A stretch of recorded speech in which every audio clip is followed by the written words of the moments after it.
Lautan. Luas, penuh misteri menutupi sebagian besar dunia kita. Kedalamannya menyimpan rahasia, legenda, dan kisah bangsa-bangsa yang terlupakan. Kota-kota yang hilang ditelan waktu. Apakah itu hanya dongeng atau lebih dari itu? Gema masa lalu yang menunggu ditemukan. Masa lalu yang bisa menulis ulang sejarah. Atlantis.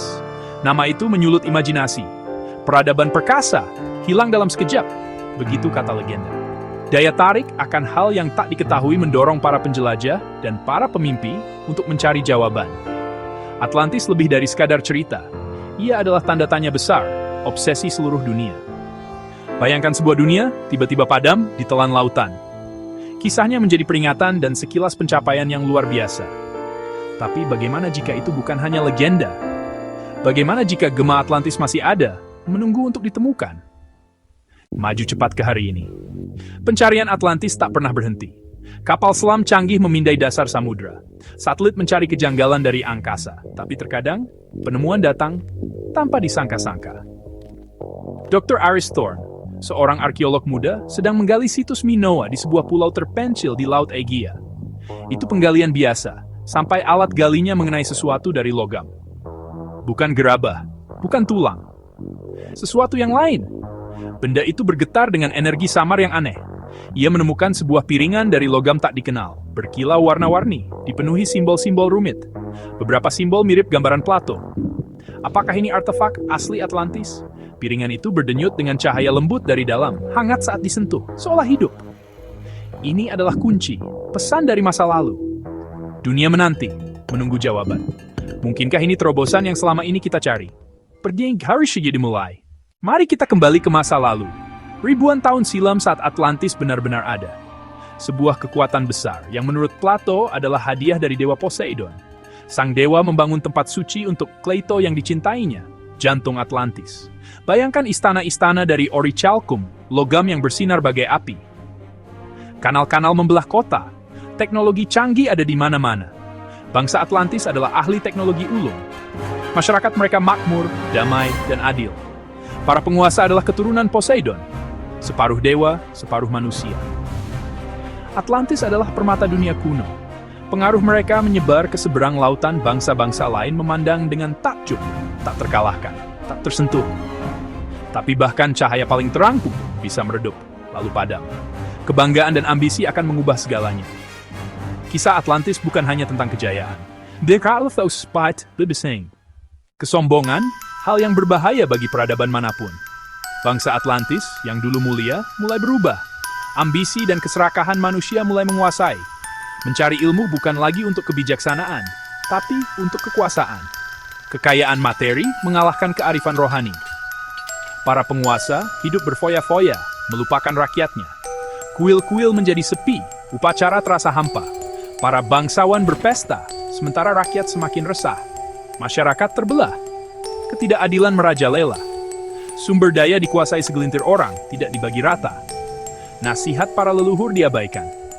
Orang-orang bijak memperingatkan akan datangnya bencana, tapi suara mereka hilang ditelan tawa dan ejekan. Para pemimpin tak peduli, terlalu sibuk dengan ambisi dan menaklukkan bangsa lain.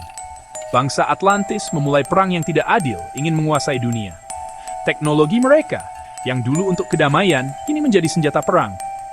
Pegangan moral bangsa itu hancur lebur. Mereka menganggap diri mereka dewa, tak terhentikan. Tapi sehebat apapun, pasti bisa jatuh.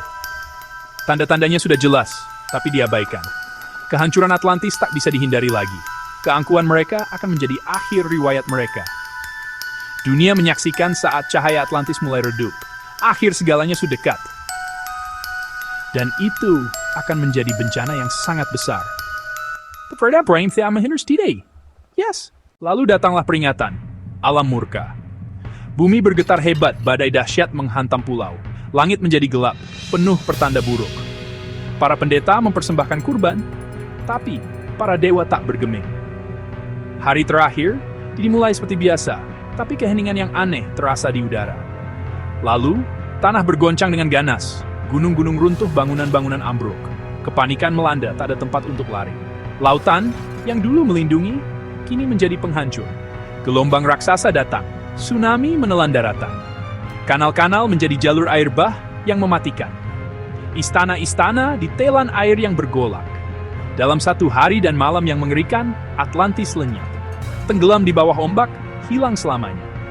Ataukah tidak? Legenda mengatakan beberapa orang selamat membawa sisa-sisa ilmu pengetahuan. Mereka lolos dari bencana itu tersebar ke seluruh penjuru dunia. Membagikan sedikit kearifan menanam benih untuk peradaban di masa depan. Mungkinkah ini menjelaskan kemajuan pesat budaya kuno, seperti Mesir atau Maya? Misteri semakin dalam. Atlantis telah tiada, tapi warisannya tetap ada. Dunia takkan pernah lupa. Lautan menyimpan rahasianya, tapi bisikan-bisikan tetap terdengar. Pencarian Atlantis takkan pernah benar-benar usai. Kisahnya akan terus bergema sepanjang zaman. Sebuah peringatan dan sebuah harapan. Dunia yang hilang menunggu ditemukan. Legenda itu terus hidup. Kembali ke Dr. Aris Thorne dan penemuannya. Piringan bercahaya yang ditemukan di tanah Egea menjadi berita besar di seluruh dunia. Para ahli berdatangan untuk melihatnya. Ada yang meragukan, tapi buktinya sangat kuat. Logamnya tak dikenal, simbolnya unik. Namun sangat cocok dengan kisah Plato. Piringan itu sepertinya alat penyimpan data. Sangat canggih. Para ilmuwan bekerja keras untuk memecahkan rahasianya. Mungkinkah isinya sejarah Atlantis? Ilmu pengetahuan mereka? Peringatan mereka? Terjemahan awal menunjukkan adanya peta bintang, hitungan matematika rumit, dan filsafat.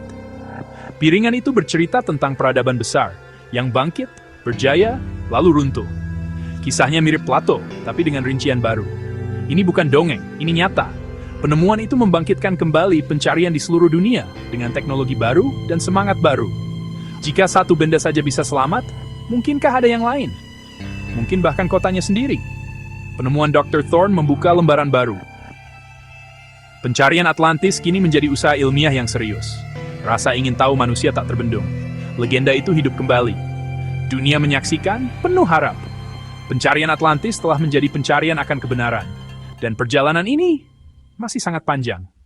Kisah Atlantis lebih dari sekadar petualangan. Ini pelajaran untuk zaman kita. Sebuah peradaban yang punya segalanya, tapi salah jalan. Mereka lupa keseimbangan antara kemajuan dan kearifan. Kehancuran mereka adalah akibat pilihan mereka sendiri. Hari ini, kita berdiri di persimpangan jalan kita sendiri dengan kekuatan besar di tangan kita. Akankah kita belajar dari Atlantis atau mengulangi kesalahan mereka? Tapi Atlantis juga sebuah janji, bukti kehebatan dan kemampuan manusia. Sebuah panggilan untuk bertindak. Carilah ilmu, berusahalah untuk bijaksana. Bangun masa depan yang lebih baik. Atlantis, cahaya yang tenggelam, mungkin masih bisa menerangi jalan kita.